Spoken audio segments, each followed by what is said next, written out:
शिवशक्त्या युक्तो यदि भवति शक्तः प्रभवितुं न चेदेवं देवो न खलु कुशलः स्पन्दितुमपि।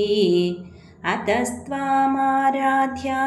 हरिहरविरिञ्चादिभिरपि प्रणन्तुं स्तोतुं वा कथमकृतपुण्यः प्रभवति। तनीयां सम्पांसुं तव चरणपङ्केरुहभवं विरिञ्चिः सञ्चिन्वन् विरचयति लोकानविकलं। वहत्येनं शौरिः कथमपि सहस्रेण शिरसां हरः संक्षुभ्यैनं भजति भसितोद्धूलनविधिम्।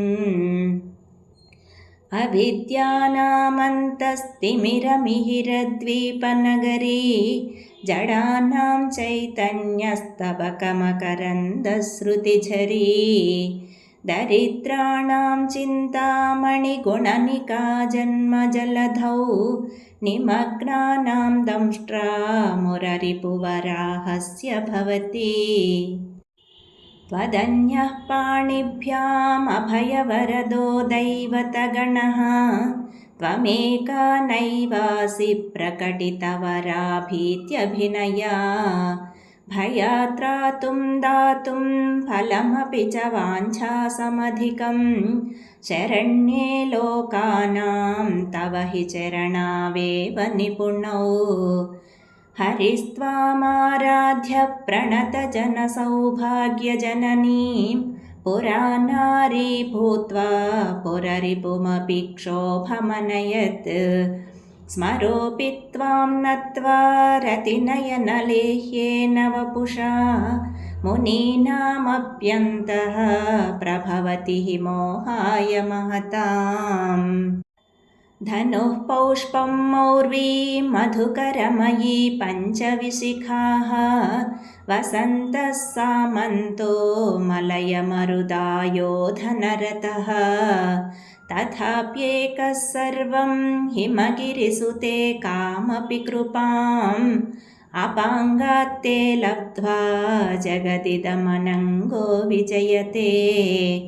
क्वणत्काञ्चीदामा करिकलभकुम्भस्तननत परीक्षीणा मध्ये परिणतशरश्चन्द्रवदना। धनुर्बाणान् पाशं सृणिमपि तथा न करतलैः पुरस्तादास्तां नः पुरमथितुराहो पुरुषिका।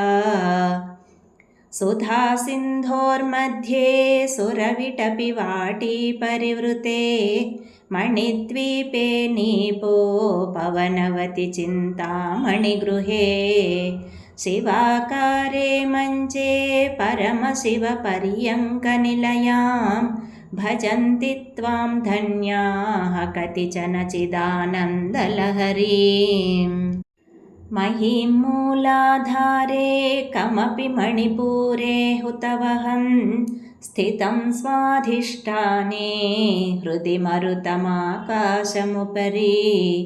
मनोऽपि भ्रूमध्ये सकलमपि भित्त्वा कुलपथं सहस्रारे पद्मे सहरहसि पत्या विहरसे।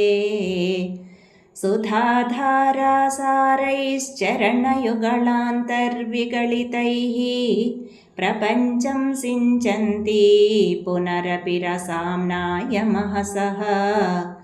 अवाप्य स्वां भूमिं भुजगनिभमध्युष्ठवलयं स्वमात्मानं कृत्वा स्वपिशिकुलकुण्डे कुहरिणी।